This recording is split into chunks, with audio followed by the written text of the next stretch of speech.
onefootflipper. Hi, Paige here, the 1 Foot Flipper. It is Tuesday afternoon, and this morning I hit 5,000 subscribers. I was pretty surprised because it was only just about a week ago that I hit 4,000 subscribers. So it has been a great week. Thank you to everybody, to my new subscribers, to all of you. I think in a recent hat buy, I have found the worst hat possible. This is an example of something that would almost probably never sell. It is a plain black hat that says Missouri Title Loans. Could you imagine anyone wanting to wear this hat under any circumstances outside of being forced to wear the hat because they work at Missouri Title Loans? And this is not an advertisement for that. Because, I mean, what is this? The hipster thing is kind of going out at this point. Does somebody want to wear a hat that says, hey, I took a high interest loan out on my car because I needed money? Nope. And I wouldn't even see a director or anybody buying this as a prop, because in that case they wouldn't want to advertise a real company. So this is a hat that can safely probably just go right in the trash, although UO kind of likes it, so maybe he can wear it for a little bit here, at least for the rest of the video. Okay, today we're going to talk about 8 things you can do to improve your eBay business. Since last video we talked about ways to wreck it. First thing we're going to talk about is having an inventory system, which everybody should have an inventory system of some sort. I prefer overall, for most of my items, I do what's called a banker box and tubs inventory system. That means I use large 27-gallon tubs and standard size banker boxes. And the reason why you want to have 2 different sizes of containers is, for one thing, you put all the tubs on the first 2 shelves on that shelving unit. Then you put the banker boxes higher up, so you're not lifting the very heavy tubs. You're not having to pull down those very heavy tubs. And having the smaller banker boxes makes consolidation much easier. Oh, you got a tub that's got a lot of room in it? You can pour an entire banker box into it, and then just update the depending on how you're keeping track of that, you update your custom SKU or your spreadsheet or whatever you want to do. Or you can also just copy the banker box number onto the tub and give the banker box a new number. Now the tub has more than one number. I've done all of that in the past. I sold this 1988 Vogue Jenny doll with a little lamb here for $28. This is left over from a large buy I did of various fancy dolls on stands about a year and a half ago. And it's most of the ones I have left are mostly left because I noticed when I looked at this one that I accidentally had £2 shipping rate listed on all of them, and none of the ones that I have left are going to be, they're all going to be under £1 ship. So I need to fix that and then reprice them. Customers simply were paying too much on shipping on them. And that could be a reason why your item's not selling, is because you made a mistake in that shipping area. Sold this 1991 Teenage Mutant Ninja Turtles Sergeant Bananas action figure, $8.99. This sold fairly quick, a month or 2. Nothing to complain about there. Now, I was talking about locations and custom SKUs.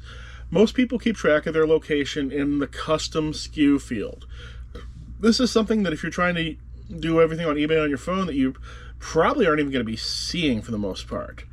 But your custom SKU is something you can put in on every listing, and it's most often used for location, but you can put all sorts of information other than just the location in there. I believe it allows you 255 characters. You can slap your location in there. You can slap your original buy cost in there in case you want to keep track of it for some reason.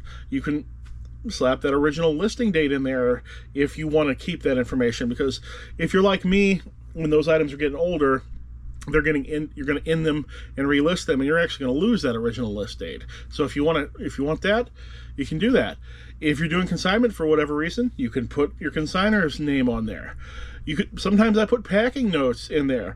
Like I will put Sometimes there'll be an item that I think I can get under £1, but I have listed at over £1 rate, and I'll put in the notes, can't possibly go as first class.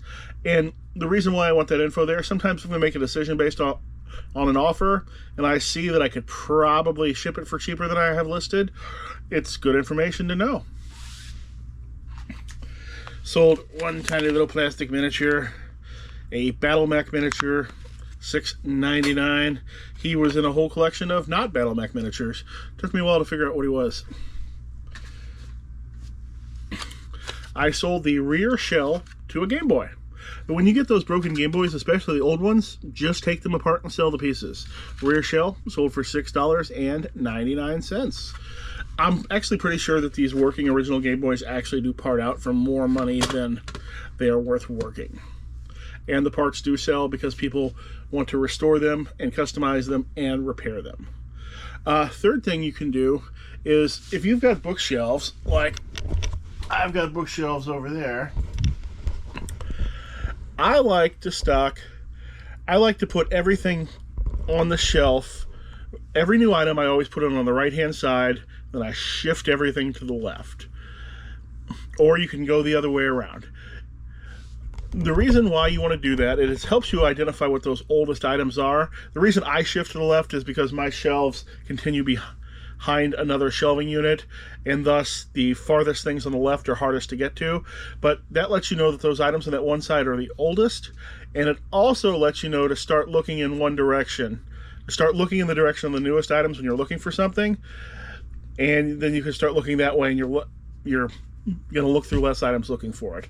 Or if you have an idea on the age, you can have a general idea of where to go to look for the thing.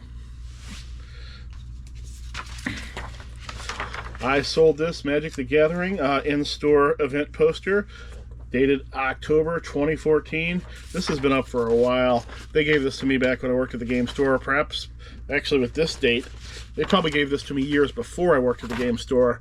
It sold for $4.12. And another thing I've had forever is this hunting lore and fishing lore book. Sold for $3. I don't remember where I got this. Seems like something that I would have never picked on my own, so it must have come in a big lot of everything. It didn't have a consignor name on it, so who knows. Fourth thing you might want to do is have backups of your most critical equipment. I have a second scale here, second box knife, a second tape gun. I even have a second label printer because I can't run out of the house and get another label printer the same kind I use at a moment's notice. They aren't in the store. You know, I can't just run over to Walmart and they're going to have another, what do I use? Another Zebra printer. They aren't there. I don't keep a spare PC because I can hook everything up to one of our laptops in an emergency, and plus I use a rather high-end PC, and I think just letting that molder on a shelf or buying a cheap replacement that I may never use is not necessary. If my PC blows up, I can leave the house and go to Micro Center and be back in an hour and a half with another one, so that I'm not too worried about. But the stuff that I might have to order or otherwise would really slow me down and is inexpensive, I just have an extra all the time. Sold this J.J. Cale Troubadour album, $9.90. And Bobby Goldsborough's Greatest Hits, $2.69. Not great, I know. When you're evaluating a possible large buy, you want to take the sell-through rate of the items into account as well as the comps. When I started selling craft gourds, I could have bought them all at once from my source, but I looked at the sell-through rate and realized that I'd be sitting on them for 5-6 years to get through all of them, and there's nothing I could do to make them sell faster. It's just, that's how fast craft gourds sell. So luckily, the person my source for them had no need for them to move at any fast rate, and I'm buying them in small increments instead. But you definitely want to look at those sell-through rates if you're about to buy a lot of something, because you don't want to buy a lot of something, get it home, and finds out, oh yeah, I got a great deal on these Uranoff dogs. I have 2,000 of them. and they have a 10-year sell-through rate. I kind of have that going on right now with some of my card game accessory items, the play mats and card boxes. I've got a lot of that stuff taking up a lot of space, and it has extremely slow sell-through rates. I'm thinking about bulking that stuff off to somebody who has just a bigger warehouse or more room, because the stuff is absolutely money, but I don't know if it's money for me anymore in the space it takes up. Sold this Revell Foose F100 model truck kit. Sold this for $17.99. It's got a bad box. Bad box is in the title. I described how terrible the bad box is. I found that in the St. Louis Goodwill bins. It weighs under a pound. It was so I've probably got $1.50 into it. And I sent out a best offer on that to sell for $17.99. And I also sold this Bachmann Big Haulers Train Bumper Set, $19.99. New in box that came from the big train buy that never actually got its own video. Hey, sixth thing you might want to do is do not try to manage an entire eBay business from your phone. It doesn't scale up. Almost everything you do on eBay takes longer on a phone than it does on the desktop. There are a few exceptions. Some of the searching items with a barcode is faster unless you have a barcode scanner at your computer. I do, but most people don't. I'll suggest you get one, by the way. But the one thing I found it is faster for is searching eBay by image. As far as I know, eBay has no direct way to do that on the desktop at all. But my daily eBay housekeeping that I spend about 5 minutes on every morning would take me 2 hours on a phone. I get up every morning, I send out offers. There's no bulk offers on the phone. On the phone app, you can't do it. So that's 50 offers one at a time. Instead, I send 50 offers at one time. Then I end listings of a certain date, relist them in bulk at a lower price. Do that every day. No way. Phone app, there's no working with multiple listings on the phone app at all. It's hard to get to the custom SKU listing on the phone app. I certainly can't type on a phone at even 10% of the rate that I can type on a keyboard. So yeah, do not try to manage a large eBay business on your phone. This is not meant to be an insult for those of you who are doing it, but you would be doing so much better on a PC. Whether it's a laptop, I much prefer a desktop just to have more than one screen and to have the better keyboard, but the difference is night and day. Let's see. Sold a CD. Elvin Bishop, Get in My Groove, back, $19.99. This is signed by Elvin in 2 spots, and it's signed by one of the band members on the inside. I just always assume signatures like this are probably good. I've never had trouble with any of them. I mean, who's faking rather obscure country singers' autographs? It's not very likely. And I sold Barry Manilow, Greatest Hits, $6.99. Barry Manilow albums in general do not sell very well, but the Greatest Hits album does, because, you know, the people who are going to buy Barry Manilow, they're probably going to be more casual, and they're just going to want to get the Greatest Hits album. Seventh thing you can do is pre-box those hard-to-ship items.